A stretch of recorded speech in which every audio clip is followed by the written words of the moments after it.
അളവറ്റ ദയാപരനും കരുണാവാരിധിയുമായ അള്ളാഹുവിൻ്റെ നാമത്തിൽ. താങ്കൾ വിശ്വാസികളോട് പറഞ്ഞുകൊണ്ടിരുന്ന സന്ദർഭം ഓർക്കുക. നിങ്ങളുടെ നാഥൻ 3000 മലക്കുകളെ ഇറക്കി സഹായിക്കുന്നത് നിങ്ങൾക്ക് പോരെ? നിസ്സംശയം നിങ്ങൾ സഹനം അവലംബിക്കുകയും അള്ളാഹുവിനെ സൂക്ഷിച്ച് പ്രവർത്തിക്കുകയും ചെയ്യുന്നുവെങ്കിൽ ശത്രുക്കളുടെ ആക്രമണമുണ്ടാകുന്ന ക്ഷണത്തിൽ തന്നെ അപ്പോൾ തന്നെ നിങ്ങളുടെ നാഥൻ ഇതാ 3000 അടയാളമുള്ള 5000 മലക്കുകളാൽ നിങ്ങളെ സഹായിക്കുന്നതാകുന്നു. ഈ വാർത്ത നിങ്ങൾ സന്തുഷ്ടരാക്കാനും നിങ്ങളുടെ മനസ്സുകൾ പ്രശാന്തമാകുന്നതിനും വേണ്ടിയാകുന്നു നിങ്ങളെ അറിയിച്ചത്. വിജയവും സഹായവുമെല്ലാം അജയ്യനും അവിജ്ഞനുമായ അള്ളാഹുവിങ്കൽ നിന്ന് മാത്രമുള്ളതാകുന്നു. സത്യനിഷേധികളുടെ ചിറക് ഒടിച്ചുകളയുന്നതിനോ ആശയറ്റവരായി പിന്തിരിയുമാറ് അവരെ ഒതുക്കുന്നതിനോ വേണ്ടിയത്രേ അവൻ നിങ്ങൾക്ക് ഈ സഹായം നൽകുന്നത്. ഓ പ്രവാചകരെ, തീരുമാനമെടുക്കുന്നതിൽ താങ്കൾക്കൊരു പങ്കുമില്ല. ഇഷ്ടാനുസാരം അവർക്ക് മാപ്പ് നൽകുകയോ ശിക്ഷിക്കുകയോ ചെയ്യുക അള്ളാഹുവിൻ്റെ അധികാരമാകുന്നു. അവർ അധാർമികളാണല്ലോ. വാനഭുവനങ്ങളിലുള്ളതിനൊക്കെയും ആകാശഭൂമിയിലുള്ളതിനൊക്കെയും ഉടമയായവനാകുന്നു അള്ളാഹു. ഇച്ഛിക്കുന്നവർക്ക് അവൻ പുറത്തു കൊടുക്കുന്നു. അള്ളാഹു ആഗ്രഹിക്കുന്നവരെ ശിക്ഷിക്കുന്നു. അള്ളാഹു ഏറെ മാപ്പരുളുന്നവനും ദയാപരനുമല്ലോ. ഓ വിശ്വസിച്ചവരെ, ഈ കുമിഞ്ഞുകൂടുന്ന പലിശ കഴിക്കുന്നത് നിങ്ങൾക്ക് ഉപേക്ഷിക്കുവിൻ. അള്ളാഹുവിനെ ഭയപ്പെടുവിൻ. നിങ്ങൾ വിജയം വരിച്ചേക്കാം. സത്യനിഷേധികൾക്കു വേണ്ടി സജ്ജീകരിക്കപ്പെട്ട ഒരുക്കപ്പെട്ട നരകത്തിൽ നിന്ന് രക്ഷപ്പെടുവിൻ.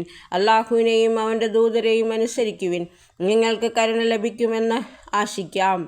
നിങ്ങളുടെ നാഥങ്കൽ നിന്നുള്ള പാപമോചനത്തിലേക്കും ആകാശഭൂമികളോടും വിശാലമായ സ്വർഗത്തിലേക്കും നയിക്കുന്ന സരണിയിൽ മാർഗത്തിൽ ദ്രുതഗമനം ചെയ്യുവിൻ.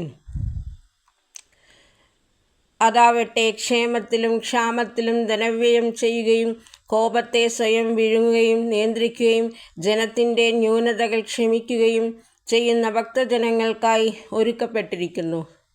ഇவ்விധമുള്ള സജ്ജനങ്ങളെ അള്ളാഹു അത്യധികം സ്നേഹിക്കുന്നുവല്ലോ. അവരോ ഒരു നീചകൃത്യം ചെയ്യാനോ അധർമ്മത്തിലേർപ്പെട്ട് തങ്ങളെ തന്നെ ആക്രമിക്കാനോ ഇടയായാൽ ഉടനെ അള്ളാഹുവിനെ സ്മരിച്ച് തങ്ങളുടെ പാപങ്ങളിൽ നിന്ന് മോചനമർത്ഥിക്കുന്നവരാകുന്നു. എന്തെന്നാൽ പാപമോചനം നൽകുന്നവൻ അള്ളാഹു അല്ലാതാരുണ്ട്? അവർ അറിഞ്ഞുകൊണ്ട് തങ്ങളുടെ ദുശ്ചെയ്തികളിൽ ഉറച്ചു നിൽക്കുന്നതല്ല അവർക്ക് പ്രതിഫലമാകുന്നു അവരുടെ നാഥങ്കൽ നിന്നുള്ള പാപമോചനവും താഴെ ആറുകളൊഴുകുന്ന സ്വർഗീയ തോട്ടങ്ങളും. അവരതിൽ നിത്യവാസികളാകുന്നു. സൽക്കർമ്മങ്ങളിൽ ഏർപ്പെടുന്നവർക്കുള്ള പ്രതിഫലം എന്തുമാത്രം അനുഗ്രഹീതമായിരിക്കുന്നു. നിങ്ങൾക്ക് മുമ്പ് ഏറെ ഘട്ടങ്ങൾ കഴിഞ്ഞു പോയിട്ടുണ്ട്. നിങ്ങൾ ഭൂമിയിൽ സഞ്ചരിച്ചു നോക്കി കാണുവിൻ. അള്ളാഹുവിൻ്റെ വിധി നിർദ്ദേശങ്ങളെ നിഷേധിച്ച ജനതകളുടെ അന്തിമവിധി പരിണിതി എന്തായിരുന്നു എന്ന് ഇത് ജനത്തോടുള്ള സുവ്യക്തമായ പ്രഖ്യാപനമാകുന്നു. ദൈവഭക്തന്മാർക്കുള്ള മാർഗദർശനവും സതുപദേശവും. ദുർബലഹൃദയരാവാതിരിക്കുക, ദുഃഖിതരാവാതിരിക്കുക. നിങ്ങൾ തന്നെയാണ് ജേതാക്കൾ. നിങ്ങൾ സത്യവിശ്വാസികളെങ്കിൽ. ഇപ്പോൾ നിങ്ങൾക്ക് ക്ഷതമേറ്റിട്ടുണ്ടെങ്കിൽ ഇതിനു മുമ്പ് ശത്രുക്കൾക്കും ഇതുപോലുള്ള ക്ഷതമേറ്റിട്ടുണ്ട്. ജനത്തിനിടയിൽ നാം ആന്തോളനം ചെയ്യിച്ചു കൊണ്ടിരിക്കുന്ന ഉത്ഥാന പതനങ്ങളുടെ നാളുകളത്രേ അത്. നിങ്ങളിൽ സത്യത്തിൽ വിശ്വസിച്ചവരാരെന്ന് അള്ളാഹു കാണേണ്ടതിനും യഥാർത്ഥ സന്മാർഗ സാക്ഷികളെ തിരഞ്ഞെടുക്കേണ്ടതിനുമാകുന്നു അവൻ ഇപ്പോൾ അത് നിങ്ങൾ സംഭവിപ്പിച്ചിട്ടുള്ളത്. അക്രമികളെ അള്ളാഹു ഇഷ്ടപ്പെടുന്നില്ല.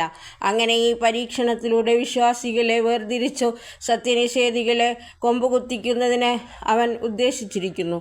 അള്ളാഹുവിൻ്റെ മാർഗത്തിലുള്ള സമരത്തിൽ ജീവാർപ്പണം ചെയ്യുന്നവരൊന്നും അവനു വേണ്ടി ക്ഷമിക്കുന്നവരെ ആരെന്നും അള്ളാഹു ഇനിയും കണ്ടു കഴിഞ്ഞിട്ടില്ലെന്നിരിക്കെ എളുപ്പത്തിൽ നിങ്ങൾക്ക് സ്വർഗത്തിൽ പോയിക്കളയാമെന്ന് വിചാരിക്കുകയാണോ? നിങ്ങൾ മരണത്തെ കാക്ഷിച്ചിരുന്നു. അത് പക്ഷേ അതിനെ കണ്ടുമുട്ടു മുമ്പായിരുന്നു. ഇപ്പോഴിതാ അത് മുന്നിൽ വന്നു കഴിഞ്ഞു. നിങ്ങളത് നേരിട്ട് കാണുകയും ചെയ്തു. മുഹമ്മദ് ഒരു ദൈവദൂതനല്ലാതൊന്നുമല്ല. അദ്ദേഹത്തിനു മുമ്പും പല പ്രവാചകന്മാരും കടന്നുപോയിട്ടുണ്ട്. അദ്ദേഹം നിര്യാതനാവുകയോ വധിക്കപ്പെടുകയോ ചെയ്താൽ നിങ്ങൾ പുറകോട്ട് തിരിഞ്ഞു പോവുകയോ? എന്നാൽ ഓർത്തുകൊള്ളുക, ആരെങ്കിലും പിന്തിരിഞ്ഞു പോകുന്നുവെങ്കിൽ അവൻ അള്ളാഹുവിനൊരു ഉപദ്രവം ചെയ്യുന്നില്ല. എങ്കിലും അള്ളാഹുവിനോട് കൃതജ്ഞതയുള്ള നന്ദിയുള്ള ദാസന്മാരാകുന്നവർക്ക് അവൻ പ്രതിഫലം നൽകുന്നു. ജീവനുള്ളതൊന്നും ദൈവഹിതമന്യേ മരിക്കുക സാധ്യമല്ല. മൃത്യുവേലയാകട്ടെ എഴുതപ്പെട്ടതുമാകുന്നു. ഭൗതിക ലാഭം കാക്ഷിച്ചു പ്രവർത്തിക്കുന്നവനാരോ അവന് നാം ഇഹത്തിൽ തന്നെ പ്രതിഫലം നൽകുന്നു. പാരത്രിക ഫലം കാക്ഷിച്ചു പ്രവർത്തിക്കുന്നവനാരോ അവന് നാം പരത്തിലും പ്രതിഫലം നൽകുന്നു. നന്ദി കാണിക്കുന്നവർക്കും തീർച്ചയായും അവരുടെ പ്രതിഫലം നാം നൽകുന്നതാകുന്നു. അതിനു മുമ്പ് എത്രയോ പ്രവാചകന്മാർ കടന്നുപോയിരിക്കുന്നു.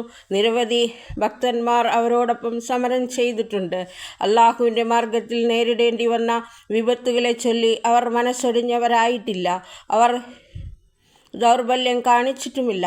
അസത്യത്തിനു മുമ്പിൽ അവർ തലകുനിച്ചിട്ടുമില്ല. ഈ വിധത്തിലുള്ള സഹനശീലരെ അള്ളാഹു സ്നേഹിക്കുന്നു. അവരുടെ പ്രാർത്ഥന ഇത്രമാത്രമായിരുന്നു: നാഥാ, ഞങ്ങളുടെ പാപങ്ങൾ നീ പൊറുത്തു തരേണമേ. നിന്റെ പരിധികൾ കവച്ചു കടന്നുകൊണ്ടുള്ള ഞങ്ങളുടെ കർമ്മങ്ങളെ മാപ്പാക്കേണമേ. ഞങ്ങളുടെ പാദങ്ങളെ ഉറപ്പിച്ചു നിർത്തേണമേ. നിഷേധികൾക്കെതിരിൽ ഞങ്ങൾക്ക് നീ തുണയരുളേണമേ. അങ്ങനെ അള്ളാഹു അവർക്ക് ഐഹികമായ പ്രതിഫലം നൽകി, അതിനേക്കാൾ ഉത്തമമായ പാരത്രിക ഫലവും നൽകി. ഈ വിധം സുകൃതികളോട് അള്ളാഹുവിന് സ്നേഹമാകുന്നു. ഓ സത്യവിശ്വാസികളെ, നിങ്ങൾ സത്യനിഷേധം കൈക്കൊണ്ട് ജനങ്ങൾക്ക് വഴിപ്പെട്ട് നടക്കുകയാണെങ്കിൽ അവർ നിങ്ങളെ പിന്നോട്ട് തിരിച്ചു കൊണ്ടുപോകുന്നതും അങ്ങനെ നിങ്ങൾ പരാജിതരായിത്തീരുന്നതുമാകുന്നു. അവർ പറയുന്നത് അബദ്ധമാകുന്നു. അള്ളാഹു ആകുന്നു നിങ്ങളുടെ രക്ഷകനും സഹായിയും എന്നതത്രേ യാഥാർത്ഥ്യം.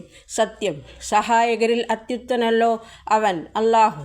സത്യനിഷേധികളുടെ ഹൃദയങ്ങളിൽ അടുത്തു തന്നെ നാം ഭയം ജനിപ്പിക്കുന്നതാകുന്നു.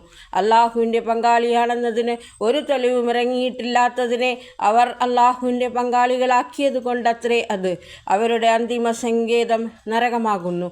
അതിക്രമകാരികൾക്കായി വിധിക്കപ്പെടുന്ന വസനം എന്തുമാത്രം ദുർഭാഗ്യകരം. Please like and share, subscribe my channel. Thank you for watching.